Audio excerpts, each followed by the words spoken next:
Hello दोस्तों। आज हम लोग अपने एनवायरनमेंट और इकोलॉजी की थर्ड क्लास पर हैं, जहां पर हम बात करने वाले हैं जैव विविधता के बारे में। क्या है, कैसे है, वो चीज़ हम आगे जानेंगे। उससे पहले मैंने अभी तक आपको जितना पढ़ाया है उसमें से यूपीपीसीएस में 2024 का जो एग्जाम हुआ था उसमें एक क्वेश्चन आया था, ठीक है, इकोलॉजिकल सक्सेशन के बारे में। या फिर जो क्वेश्चन आया था वो आया था बायोटिक सक्सेशन। ठीक है, ये एक ही चीज है, अनुक्रमण। तो ये मैंने आपको पढ़ाया भी है, उसकी प्रोसेस भी बताई है। आपको बस इतना करना है कि जो मैंने शॉर्ट्स अपलोड की है जिसमें मैंने इस क्वेश्चन को बताया है, आपको पॉज करके उसका आंसर कमेंट बॉक्स में करना है कि ये आंसर है हमारे हिसाब से। बाकी मैंने उसका सॉल्यूशन भी दिया है आपको। ठीक है, चलिए यहां आ जाते हैं हम लोग बायोडाइवर्सिटी के ऊपर। क्या बोल रहा है, देखो बायोडाइवर्सिटी का मतलब क्या है, जैव विविधता। अब ये वर्ड से ही स्पष्ट है कि विविधता की बात की जा रही है। अब विविधता किस में हो सकती है? बायोडाइवर्सिटी इज वेरिएशन, अलग अलग चीजें हैं, वेरिएशंस हैं अमोंग लिविंग ऑर्गेनिज्म, जो जीवित जंतु हैं, ऑर्गेनिजम्स हैं। ठीक है, अब ये जो जीवित ऑर्गेनिज्म है, ठीक है, वो कहाँ कहाँ है, ठीक है, सोर्सेज क्या है उनके। अब ऐसा तो है नहीं कि हमने ये जमीन देखी सिर्फ हम जमीन की बात कर रहे हैं, नहीं। ये पानी देखा हम पानी की बात कर रहे हैं, नहीं। या ये हमने डेजर्ट देखा इसकी बात कर रहे हैं, नहीं। यहां पर हम बात करें सोर्सेज की, जहां पर टेरेस्ट्रियल जमीन वाला भी, मरीन पानी वाला भी, डेजर्ट ये भी शामिल है। मतलब चाहे वो जमीन पर हो, चाहे वो पानी में हो, चाहे वो डेजर्ट में हो, किसी भी इकोसिस्टम पारिस्थितिकी तंत्र को ले लो आप, हर पारिस्थितिकी तंत्र में आपको जैव विविधता दिखेगी। आप पानी में देख लो, पानी में ये मछली है, ये कछुआ है, ये देखो। इससे अलग भी आपको व्हेल दिखेगी, ठीक है, फिर ऑक्टोपस भी दिखेंगे, है ना विविधता, अलग अलग जीव है ना। ओके, डाइटम्स है, ओके, जू प्लैंक्टन है, फाइट प्लैंक्टन है। सेम ऐसे ही यहाँ ये आ गया आपका, ये ऊपर जमीन वाला बिंदु, ठीक है। मैं बात कर रहा हूँ, ये घास है, आपको घास दिख रही है, ये थोड़ी झाड़ियाँ हल्की हल्की सी, ठीक है। यहाँ देख लो, यहाँ ये हिरन वगैरह है, रेबिट है। इधर साइड देख लो, यहाँ ये हाथी है, ठीक है। ये क्या है, ये जैव विविधता है भाई, ठीक है। तो किसी एक सोर्सेज की बात नहीं कर रहे हम लोग, हम तीनों सोर्सेज की बात कर रहे हैं, चाहे वो जमीन पर हो, चाहे रेगिस्तान में हो, चाहे वो मरीन में हो, ठीक है ना। ये इमेज इसीलिए डाली गई है ताकि आप लोग यहाँ से समझ सकें। अब बात करते हैं हम लोग टाइप्स की, ठीक है। तो टाइप्स की अगर मैं बात करूं तो टाइप्स आपके तीन टाइप्स हैं, टाइप्स की। तो तीन टाइप्स में पहली है जेनेटिक, ठीक है भैया। दूसरी आपकी स्पीसीज, और थर्ड है आपकी इकोसिस्टम डाइवर्सिटी। अब मैं आपको थोड़ी थोड़ी इसके अंदर की चीजें बता देता हूं। देखो जेनेटिक डाइवर्सिटी की बात अगर मैं कहूं, अब जेनेटिक, अब भाई जेनेटिक तो आपको शुरू से पता चला गुणसूत्रों के थ्रू। अब खुद सोचो ना कि जेनेटिक में कैसे हो सकता है। जैसे देखो, हम इंसान हैं, ठीक है। तो इंसान के अंदर जो जीन विविधता है ना, ये जेनेटिक जीन, ये डाइवर्सिटी है, जो जीन की विविधता जो आ रही है, वो किसके उससे हो रही है, वो हमारे जीन के जो जेनेटिक्स है, या फिर जो हमारे गुणसूत्र है, ठीक है, उनके उत्परिवर्तन से, ठीक है, उसके उत्परिवर्तन से होती है। जैसे देखो, हमारे कई बार हमारे गुणसूत्रों में या फिर जीन्स में परिवर्तन होते रहते हैं ना, चेंज होते रहते हैं, ठीक है। तो उनकी वजह से हमारे बहुत सारी चीजें चेंज हो जाती है, ठीक है। डीएनए चेंज है, जैसे आप देखो ना, दो लोगों का डीएनए, ठीक है, अलग अलग है, पता चल सकता है कि क्या है क्या नहीं है, ठीक है। किसी का blood group A B positive है, किसी का ए बी नेगेटिव है, किसी का ओ है, ये क्या है, ये डाइवर्सिटी तो है। तो ये तो है आपका जीन वाला। अब जीन वाला मैंने एक बार तो मनुष्य की बात कर ली, ठीक है। क्या हम जानवरों के अंदर भी देख सकते हैं? बिल्कुल हाँ।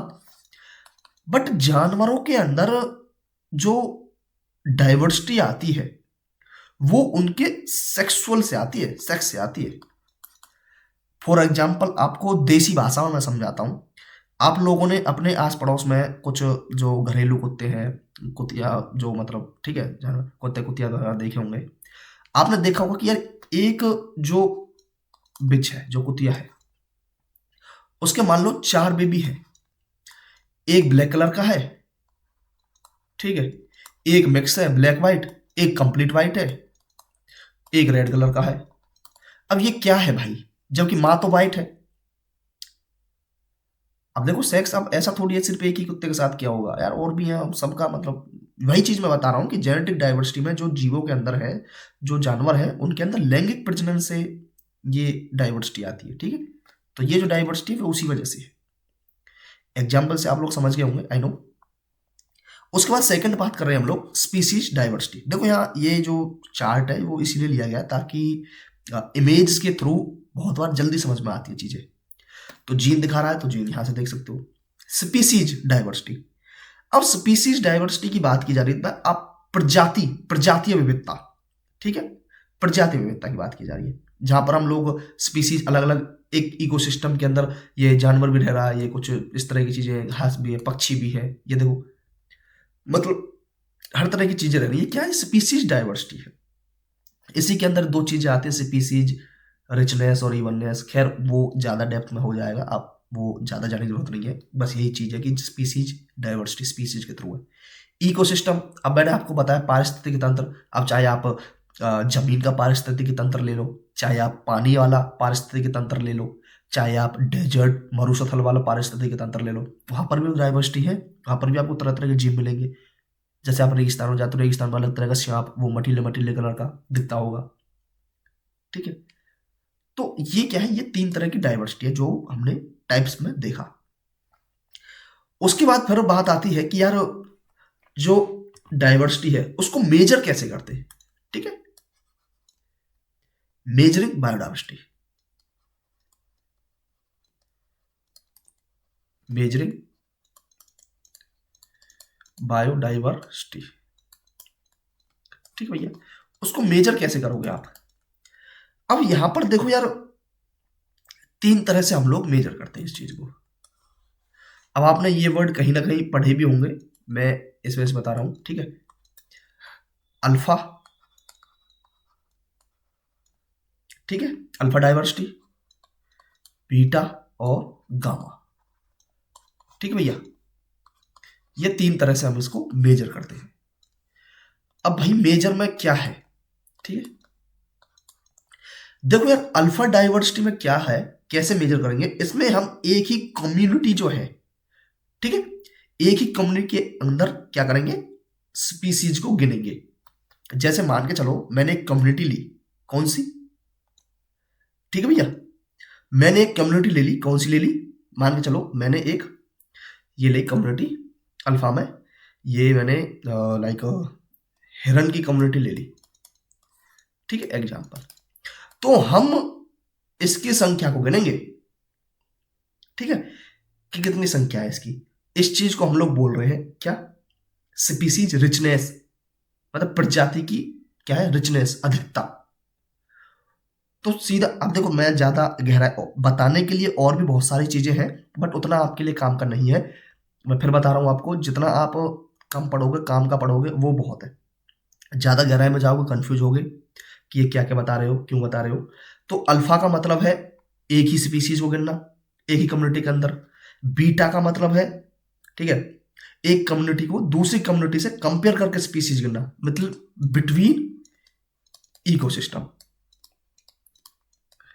ठीक है, अलग अलग इकोसिस्टम के अंदर। जैसे देखो बिटवीन कम्युनिटी, ठीक है, बिटवीन इकोसिस्टम और बिटवीन कम्युनिटी। अब देखो एक स्पीसीज मैंने हिरन की ले ली और एक ले ली मैंने गाय की, ठीक है।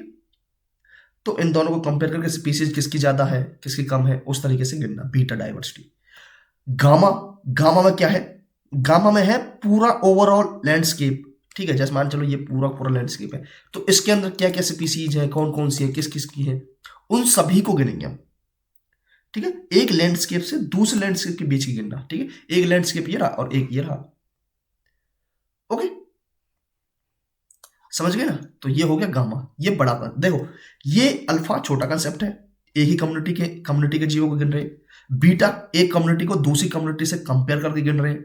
और गामा पूरे लैंडस्केप पर। तो पूरे लैंडस्केप पर यहां पर इसमें और भी बहुत सारी कम्युनिटी होंगी, तो दूसरे लैंडस्केप में कौन कौन सी है। फॉर एग्जाम्पल, ये आपको समझ में नहीं आया होगा गांव वाला, मैंने इंडिया ले लिया और ये मैंने पाकिस्तान ले लिया, एक लैंडस्केप यहाँ, एक लैंडस्केप यहाँ, तो यहाँ पर कम्युनिटी ज़्यादा है और यहाँ पर भी कम्युनिटी है, तो इन दोनों के बीच की गिनेंगे हम। ये एज एन एग्जाम्पल आपको बताया है, ठीक है।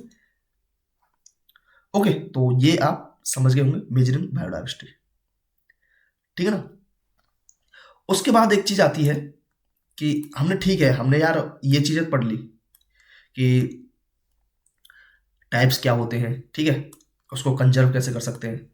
उसके बाद आप उसको क्या कर सकते हैं, मेजर कैसे कर सकते हैं। फिर हमें कंजर्वेशन ऑफ डाइवर्सिटी, कंजर्वेशन कैसे कर सकते हैं भाई, हम उसको संरक्षण कैसे रख सकते हैं, कोई जीव है कहाँ प्रोटेक्ट कर सकते हैं, कहाँ सुरक्षित रख सकते हैं। इसका मैं आपको एग्जाम्पल दूं तो हम लोग बहुत बार नेशनल पार्क्स के बारे में पढ़ते हैं, जो राष्ट्रीय उद्यान है। हम बात करते हैं वाइल्ड लाइफ सेंचुरीज के बारे में, ठीक है। हम बात कर रहे हैं बायोस्फीयर रिजर्व्स के बारे में, ठीक है। फिर उसके बाद कुछ सेंचुरी होती है, जीन सेंचुरी, कुछ कम्युनिटी रिजर्व्स होते हैं, ओके, कंजर्वेशन रिजर्व्स भी होते हैं, ओके, कुछ बोटेनिकल गार्डन हो गए, जू हो गया, जीन बैंक हो गए, सीड बैंक हो गए, ओके। ये क्या है, यहाँ पर हम इनको क्या करते हैं, बायोडाइवर्सिटी को कंजर्व करते हैं। जैसे नेशनल पार्क के अंदर हम कोई ऐसे जीव हो सकते हैं जिनको हमें संरक्षण देना बहुत जरूरी है, उनको रखेंगे नेशनल पार्क में, ठीक है। तो चलो, इसमें भी दो तरह से हम लोग संरक्षण देते हैं, ठीक है। ये हमारे लिए जानना जरूरी है क्योंकि इससे क्वेश्चन बनते हैं भैया, इसलिए मैं आपको बता रहा हूं, ठीक है। क्योंकि इससे क्वेश्चन क्या होते हैं, बनते हैं कि ये इन सीटू का एग्जाम्पल है या एक्स सीटू का एग्जाम्पल है। इन सीटू मेथड और एक होता है एक्स सीटू मेथड, ठीक है। तो अगर मैं इन सीटू की बात करूं, इन सीटू का मतलब है स्व स्थानीय, स्व स्थानीय, और एक्स सीटू का मतलब है बाह्य स्थानीय, बाह्य स्थानीय। अब देखो, इसको आप वर्ड से ही समझ सकते हो। स्व स्थानीय का मतलब है, मान के चलो ये एक जीव है, ठीक है, खरगोश, ठीक है, खरगोश है ये। खरगोश रह कहां रहा है, जंगल में रह रहा है। तो मैंने क्या किया, इस जंगल का जितना जितना एरिया मुझे खरगोश दिख रहे हैं, ये मैंने इसकी एक बाउंड्री कर दी, ठीक है। इसकी एक बाउंड्री करके मैंने क्या किया बताओ, इसकी बाउंड्री करके मैंने इसे नेशनल पार्क का नाम दे दिया, ठीक है। हाँ, आई नो इसके अंदर और भी मतलब जीव हो सकते हैं खरगोश के अलावा, और भी कई सारे हिरन हो सकते हैं, ठीक है, बारहसिंगा हो सकता है, कुछ पक्षी वगैरह हो सकते हैं, कुछ वैसे जीव हो सकते हैं, ठीक है, तो कुछ प्लांट हो सकते हैं, ठीक है। तो मैंने इसे नाम दे दिया बाउंड्री करके कि यहाँ पर इनका जो खुद का उनका घर है, जहां वो ओरिजिनली रह रहा है जंगल में, ठीक है, उसी को ही मैंने एक मतलब उसी की बाउंड्री करके उनको उसी जंगल में रहने दिया, उन्हीं के स्थान पर, कि भैया तुम यहाँ पल बढ़ रहे हो, यहीं रहो, हम तुम्हें कहीं यहाँ से उठा के नहीं लेके जा रहे हैं। उसे बोल रहे हैं इन सीटू, स्वस्थानीय। समझ गए। इसके अंदर नेशनल पार्क आता है, वाइल्ड लाइफ सेंचुरी है, बायोस्फीयर रिजर्व है, ठीक है, बायोडाइवर्सिटी हेरिटेज साइट है, कम्युनिटी रिजर्व है, ओके। तो ये क्या है, ये वहीं पर बना दिए जाते हैं, ठीक है भैया। देन उसके बाद बात आती है किसकी, एक्स सीटू की। अब एक्स सीटू का मतलब क्या है, बाह्य स्थानीय, कि भैया ये जो जीव है, मान लीजिए चलो फिर से हम खरगोश का एग्जांपल ले लेते हैं, या खरगोश का छोड़ो, हम शेर का एग्जांपल ले लेते हैं। शेर है, इसका घर तो था जंगल, पर हमने क्या किया कि यार ये जंगल में मतलब लड़ाई झगड़ा हो जाता है, इससे अच्छा है ये लास्ट प्रजाति बची है, हम इसे कहीं और सुरक्षित रखते हैं, ठीक है। तो हम क्या करेंगे, कई बार इस जंगल से हटा के इसे किसी और जगह इसको क्या करेंगे, बोटेनिकल जू वगैरह हो गई, बोटेनिकल गार्डन हो गए, बोटेनिकल गार्डन हो गए, ठीक है, यहां पर इसको रख देंगे। तो मतलब जो इसका ओरिजिनल घर था, जहां ये रह रहा था, जहां ये पैदा हुआ, जहां ये रखा गया, जहां इसने इतनी सारी चीजें सीखी, तो वहां से इसे हटा के एक्स शीटू कहीं दूसरी जगह पर इसको क्या कर रहे हैं, हम संरक्षण दे रहे हैं। तो भाई अब इसमें एग्जाम्पल आप लिख सकते हो, जीन बैंक हो गया, ठीक है, सीड बैंक हो गया,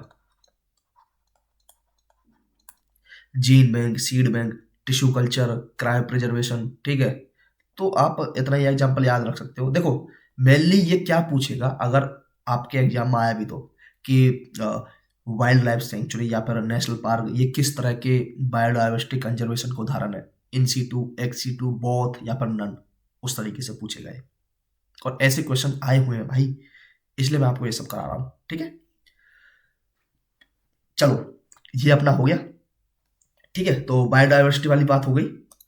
अब यहां मुझे एक चीज और बतानी है आपको कि जब हम यूनाइटेड नेशंस की बात करते हैं, क्योंकि जैव विविधता की कुछ वर्ड्स दिए गए हैं, जैसे आप सिलेबस में देखोगे ना, तो जैव विविधता अलग से दी गई है। देखो मैं आपको दिखाता हूँ जैव विविधता वाले सिलेबस के अंदर, देखो यहाँ यहाँ आप देखो ये चीज अलग से दिखा रखी है, रहा जैव विविधता, तो एक पूरा चैप्टर सा ही है ये, तो इसलिए आपको वो चीज भी करनी जरूरी है, ठीक है। तो देखो यार, तो जैव विविधता वाली जो बात है, हम जब यूनाइटेड नेशंस की बात करते हैं तो उसमें हम 3 कन्वेंशंस के बारे में बात करते हैं, यूएनएफ ट्रिपल सी, यूएनसीसीडी और यूएनसीबीडी।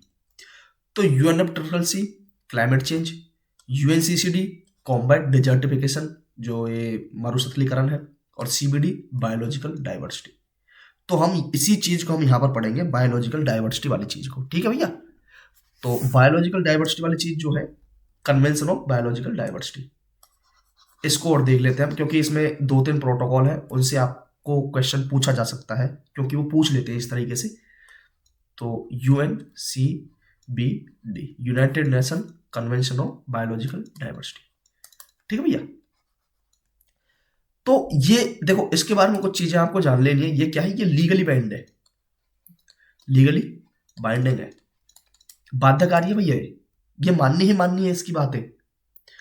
और इस पर सिग्नेचर हुआ था अर्थ समिट में, अर्थ समिट जो पृथ्वी सम्मेलन हुआ था ना, ठीक है, 1992 में, जो ब्राजील का रियो डी जेनेरियो है, वहां पर हुआ था भैया ये, ठीक है, 1992 में, और इफेक्ट में आया था 1993 में, 1993 में इफेक्ट। ये चीज आपको याद रख लेनी है बस, ठीक है। अब इसके अंदर हमने 2 सप्लीमेंट्री क्या किए थे, एग्रीमेंट्स किए थे। एक की बात करूं मैं, एक तो है कार्टेजेना, कार्टेजेना प्रोटोकॉल, ठीक है, फर्स्ट, और सेकंड है नागोया। आपने कहीं ना कहीं बायोडाइवर्सिटी से रिलेटेड इन प्रोटोकॉल्स के बारे में पढ़ा भी होगा, ठीक है। तो ये 2 तरह के आपके प्रोटोकॉल है। आवाज थोड़ी मेरी अलग तरीके से आ रही होगी क्योंकि जुकाम हुआ पड़ा है, ठीक है, इस वजह से, ओके। तो इंटरप्शन के लिए सॉरी, बीच में कॉल आ गई थी, ठीक है। तो ये प्रोटोकॉल्स के बारे में आपने पढ़ा होगा कहीं ना कहीं, जैसे कई बार जो वनडे एग्जाम्स होते हैं उनमें क्वेश्चन पूछ लेता है कि नागोया प्रोटोकॉल किससे रिलेटेड है, कार्टेजना प्रोटोकॉल किससे रिलेटेड है, ठीक है। तो अब इसके अंदर तो कुछ कुछ चीजें हैं जो बताने लायक हैं, और ज्यादा गहराई में नहीं जाएंगे, बस मोटा मोटा चीजें हम लोग पढ़ेंगे, ठीक है। तो पहले मैं बात कर लेता हूं कार्टेजना प्रोटोकॉल की, ठीक है, कार्टेजना प्रोटोकॉल, ठीक है भैया। तो कार्टेजना प्रोटोकॉल्स के अंदर क्या है, हम बायोसेफ्टी के ऊपर बात करते हैं, ओके। जो लार्ज स्केल पर जो बायोलॉजिकल इंटीग्रिटी है, ठीक है, उसके ऊपर हम लोग बात करेंगे, जो लॉस हो जाता है उसका। जैसे बहुत बार क्या होता है कि हम जो कुछ चीजें होती हैं, ठीक है, एक जगह से दूसरी जगह उन्हें क्या करते हैं, भेजते हैं, ट्रांसबाउंडरी मूवमेंट कराते हैं उनका, ठीक है। तो उनको क्या करना, हैंडल करना अच्छी तरीके से, ताकि जो जो लिविंग मॉडिफाइड ऑर्गेनिजम्स है ना, जो हम बनाते हैं कुछ, ठीक है, जो कुछ कुछ चीजें हम लोग उनमें बनाते हैं, ठीक है, वो चीज क्या करनी है, ठीक है भैया। तो सीधी सी बात है कि कार्टेजना प्रोटोकॉल जो है वो है रोकने के लिए, रोकने के लिए लार्ज स्केल, ठीक है, बायोडाइवर्सिटी की लॉस को,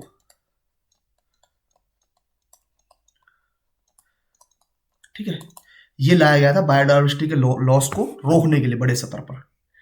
ठीक है, तो इसके अंदर एक चीज और हम याद करते हैं, वो है LMOs, living modified organisms. Living modified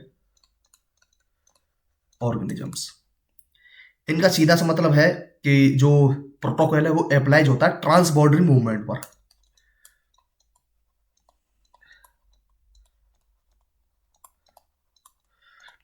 ठीक है, जैसे एक जगह से दूसरी जगह भेज रहे हैं तो वहां पर जो बायोडाइवर्सिटी लॉस बीच में मर जाए, गिर जाए, या फिर देखो बहुत बार क्या होता है कि जैसे आपको मैं एक एग्जांपल बताता हूँ।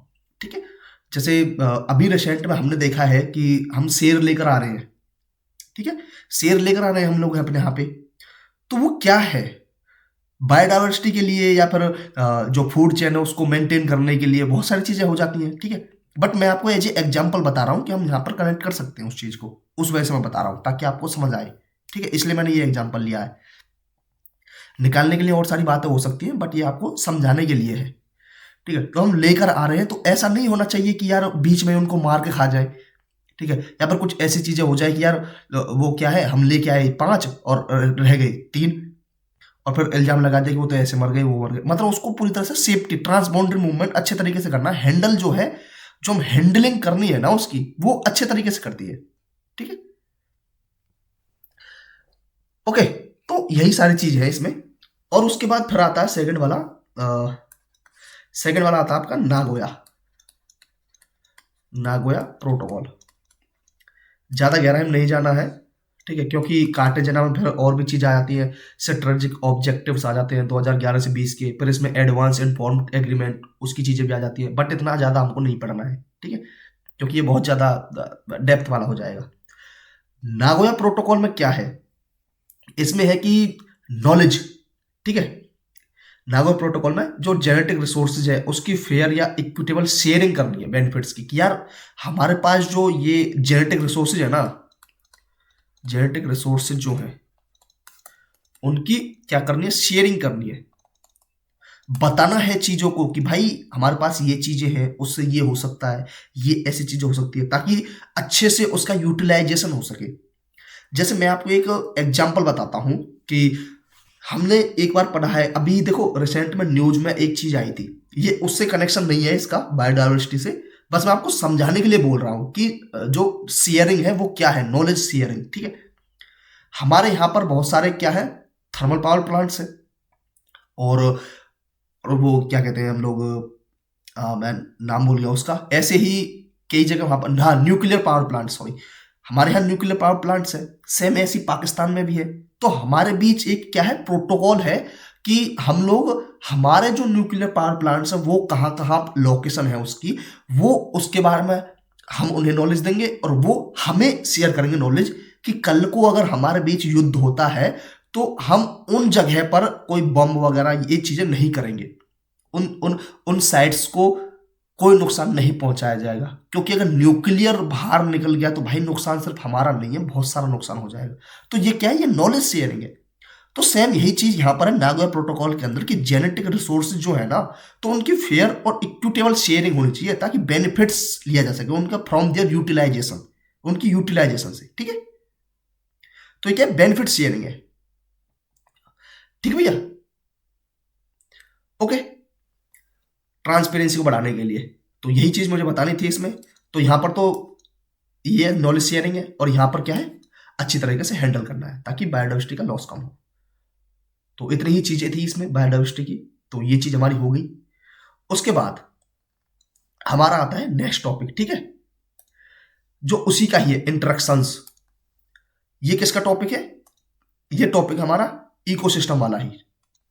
तो इंटरेक्शंस है क्या, सीधी सी बात है, इंटरेक्शंस होती है अंतः क्रियाएं, अंतः क्रियाएं। अब ये जो अंतः क्रियाएं हैं ये क्या है, ये एक कम्युनिटी किसी इकोसिस्टम में जो रह रही है वो इंटरेक्ट करती है दूसरी कम्युनिटी से। फॉर एग्जाम्पल, ये एक कम्युनिटी है शेर, ये एक कम्युनिटी है हिरन, ये कैसे इंटरेक्ट करेगी, इससे शिकार करेगी, खा जाएगी, इंटरेक्शन। तो यही चीज हमें बतानी है इसमें। तो हम लोग इंटरेक्शंस पढ़ते हैं, इसमें पहली आती है प्रीडेशन। इसका मतलब क्या है? पर भक्षण। ठीक है, तो ये देखो, ये इसलिए आपके लिए जरूरी है क्योंकि कई बार क्वेश्चन वो उस तरीके से पूछ लेता है कि अमन सलिजम या असहभोजी किस तरह की अंतःक्रिया है, पॉजिटिव नेगेटिव है, नेगेटिव पॉजिटिव है, या पॉजिटिव पॉजिटिव है, या फिर नेगेटिव पॉजिटिव है, या जीरो नेगेटिव है, या जीरो पॉजिटिव है। ओके, या फिर वो एग्जाम्पल दे के पूछ सकता है कि शेर ने हिरन को खा लिया, ये किस तरह की मतलब अंतःक्रिया है। और ये पूछा है, यूपीपीसीएस में आया है ये क्वेश्चन इस तरीके, इस वजह से मैं करवा रहा हूं क्योंकि सिलेबस चेंज किया है तो बहुत सारी चीजें इसके अंदर डाली है। तो ऐसा नहीं है कि वो न्यू क्वेश्चन पता नहीं आसमान से उतार के ले आएंगे, ऐसा नहीं होगा भाई। वो अपना बेस बनाएंगे यूपीपीसीएस को, और वहां से वो क्वेश्चन डाइवर्ट करेंगे। ठीक है, तो इसलिए मैं आपको ये चीजें करा रहा हूं। तो प्रीडेशन का मतलब परभक्षण, मतलब शिकार करना। एक कम्युनिटी है वो दूसरी कम्युनिटी खा जाती है, इसका सीधा सा मतलब है कि एक को पॉजिटिव हुआ और एक को नेगेटिव। ठीक है, ये इंटरेक्शन है पॉजिटिव नेगेटिव वाली। फिर दूसरी है, जैसे एग्जांपल आप समझ लो, शेर और हिरन। तो शेर पॉजिटिव में जाएगा और हिरन नेगेटिव में। दूसरी आपको मैं बताऊं, दूसरी है आपकी पैरास्टिज्म। पैरास्टिज्म इसे क्या बोलते हैं? इसे बोल रहे हैं हम परजीविता। इसका मतलब क्या है? इसका मतलब भी यही है, एक को फायदा होगा और एक को नुकसान होगा। एग्जाम्पल, एग्जाम्पल है आप मच्छर और इंसान ले लो। तो मच्छर ने तो खून पी लिया पॉजिटिव, और इंसान हो गया नेगेटिव। अब आपके दिमाग में एक चीज आ रही होगी कि भाई यार, यहां भी पॉजिटिव नेगेटिव है, यहां भी पॉजिटिव नेगेटिव है, बट नाम अलग अलग है, क्यों है?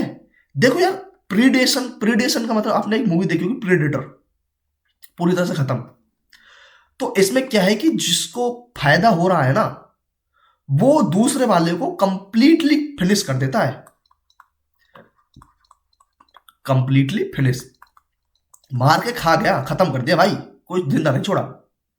बट यहां पैरास्टिज्म जो परजीविता है, उसमें क्या है? उसमें completely not finish, completely not finish. इसमें कंप्लीटली फिनिश नहीं किया, बस थोड़ा सा ही तो खून पिया आपका, कोई मर थोड़ी गए आप। अब यहाँ कुछ ऐसे भी बच्चे आएंगे जिनका आईक्यू भाई आसमान छू रहा होगा, वो बोलेंगे कि नहीं, हमने तो भाई लोगों को डेंगू से मरते देखा है, हमने तो मलेरिया से मरते देखा। भाई वो एक अलग चीज है, वो एग्जेप्शन है। यहाँ हम एक नॉर्मल चीजों की बात कर रहे हैं। फिर ऐसे तो हम जू जू ले सकते हैं, जू और इंसान। जू भी तो फायदा ले रही है, खून पी रही है, बट क्या उससे कोई मरा इंसान? नहीं। ठीक है ना? तो ये है पैरास्टिज्म।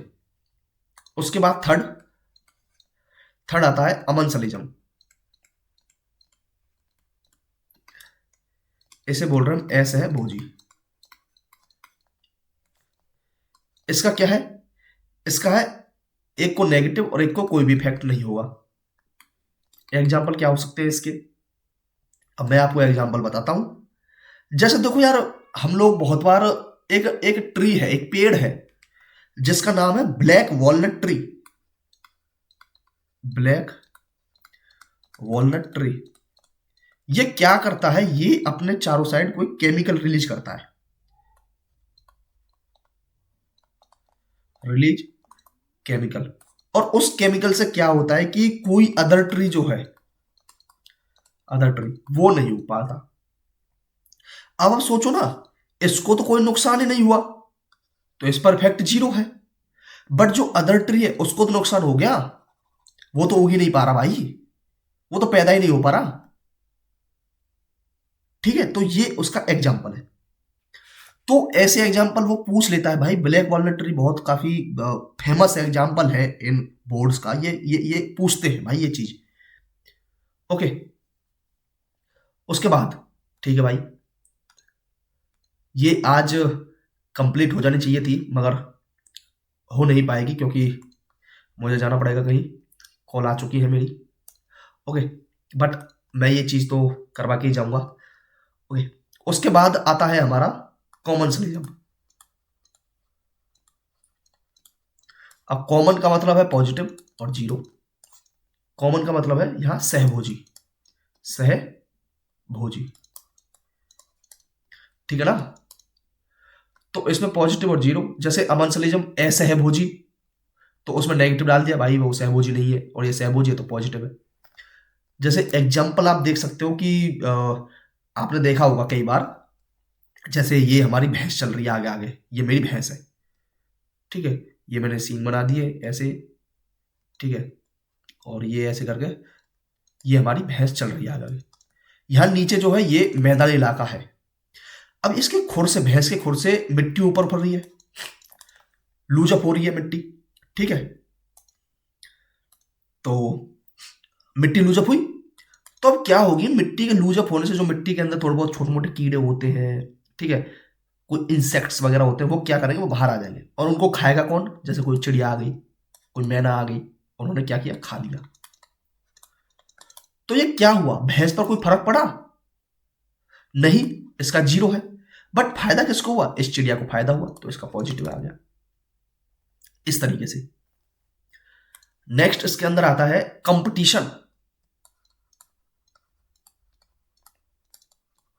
कंपटीशन में क्या है, दोनों को ही नेगेटिव नेगेटिव होगा। कैसे, अब भाई मुझे पता है आप एग्जाम्पल से समझोगे। फॉर एग्जाम्पल कैसे, देखो यार, अब ये एक शिकार है, ये क्या है,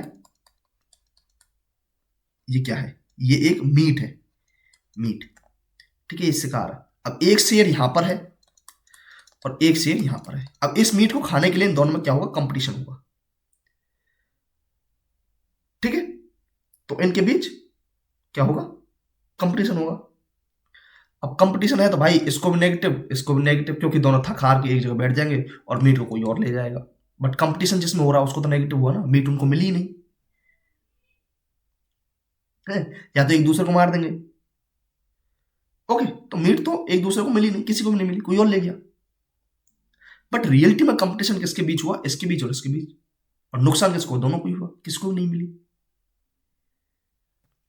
ओके, उसके बाद एक और है, एक था म्यूचुअलिज्म। म्यूचुअलिज्म, इसका सीधा सा मतलब है दोनों को पॉजिटिव फायदा हुआ। ओके, कैसे, देखो यार, जैसे आपने बड़ा कॉमन एग्जांपल सुना होगा, जब हम देखते हैं कोरल्स, तो उसमें भाई हमें पता है एक पॉलिप होता है, ठीक है, एक जूजेंथली होता है, ठीक है, जो एलगे और फंगी कोरल रीफ्स के अंदर जो पॉलिस होता है, और एक जूजेंथली होती है, ठीक है, जो कोरल, जो जूजेंथली होती है वो क्या है, फूड बनाती है, और एक कोरल पॉलिप जो होता है वो आश्रय देता है इसको। तो दोनों को पॉजिटिव है, इसको खाना मिल रहा है और इसको रहने के लिए जगह मिल रही है जूजेंथली को, क्योंकि जूजेंथली क्या करती है, वो फोटोसिंथेसिस प्रोसेस के थ्रू खाना बनाती है। तो पॉलिप्स को खाना मिल गया और जूजेंथली को रहने की जगह मिल गई कोरल्स के अंदर, ठीक है ना। तो ये एक इसका एग्जांपल है, दोनों को फायदा हुआ। अब एक और वर्ड आता है इसमें, लिचेंस, क्योंकि लिचेंस में भी दोनों को म्यूचुअलिज्म है, क्योंकि एग्जाम्पल वो पूछ लेता है कि लिचेंस में जो दो चीजें होती है लिचेंस में, एक तो होती है एल्गाई, जो हम देखते हैं काई वगैरह जमी रहती है, और एक होती है फंगी। तो दोनों एक दूसरे के साथ पॉजिटिव पॉजिटिव रिलेशन में होती है, ठीक है, म्यूचुअल रिलेशन में, या सिम्बायोटिक रिलेशन जैसे हम बोलते हैं, उनमें रहती है। तो ये बड़ा फेमस क्वेश्चन है कि lichens is the example of competition, commercialism, क्योंकि बहुत सारे बच्चों को पता नहीं होता कि लिचेंस में क्या क्या चीजें होती है, एल्गाई और फंगस होती है। ये चीज एक बार पूछा था ये क्वेश्चन कि लिचेंस किसको बोलेंगे, क्या क्या होती है, एल्गाई और फंगी होती है। ये क्वेश्चन आया था यूपीएससी में, पूछा गया था, ठीक है। ओके, लिचेंस का यूज एक जगह क्वेश्चन आया था, आई थिंक यूपीपीसीएस में आया था, या फिर किसी और एग्जाम में आया था, बट पूछा था इसका कि लिचेंस का यूज किस में किया जाएगा। ये एज ए बायोलॉजी के क्वेश्चन बना के ये पूछा गया था, नॉट इन्वायरमेंट वाला, ठीक है। तो उसमें बोला था कि डाई लिटमस पेपर, डाई जो लिटमस पेपर है ना, उसको बनाने में किसका यूज किया जाता है? तो भाई लिचेंस का यूज किया जाता है। डाई लिटमस पेपर से आया था वो क्वेश्चन। ठीक है, तो यहाँ पर ये आपके इंट्रोडक्शंस भी खत्म है। ठीक है, उसके बाद मैं आपकी एक क्लास और लूंगा, उसमें ये आपका खत्म है, और एक दिन में आपका पॉल्यूशन वाला खत्म हो जाएगा। मैं ये कह रहा हूँ कि आपके लास्ट 25 से 27 जनवरी तक ये आपकी खत्म हो जाए, 25-26 तक ये आपका खत्म हो जाएगा एनवायरमेंट। कोशिश करूंगा मैं थोड़ी और, मतलब अगर बीच में और अच्छे से हो गया तो, थोड़ी बड़ी बड़ी क्लासेज हो गई तो ओके, हो जाएगा आराम से। इस महीने में मैं आपका ये कंप्लीट करा दूंगा विद क्वेश्चंस। ओके, चलिए, thank you, thanks for watching. और ये अगर आपको अच्छा लगे तो वीडियो को लाइक शेयर सब्सक्राइब जरूर करना है। ओके, आप ही के लिए मेहनत कर रहा हूँ, तो इतना तो आपका भी हक बनता है।